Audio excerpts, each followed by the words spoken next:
Kali ini saya akan membahas tentang cara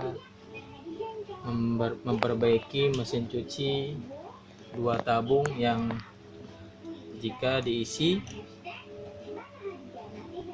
tapi airnya tetap mengeluarkan meskipun posisi tutupnya atau pembuangan airnya dalam posisi tertutup.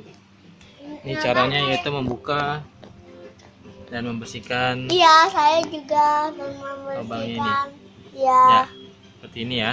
Iya. Kita bersihkan, takutnya ada koin-koin yang menempel atau masuk ke dalam lubang.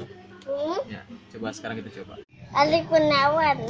Ya, ini cara memasangnya. Ini setelah dibersihkan ya. Itu kita masukkan seperti ini. Lalu kita masukkan. Ini tutupnya. Kita tutup. Ingat posisinya ada di nomor 2 titik dari atas.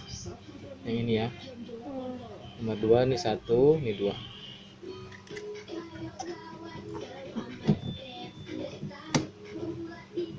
Ini cara membongkar mesin cuci jika pembuangannya dalam keadaan tertutup tetapi masih mengeluarkan air yang banyak. Ya, filenya ini kita masukkan ke nomor 2. Ya, jadi cara kerja seperti ini. Ngapain?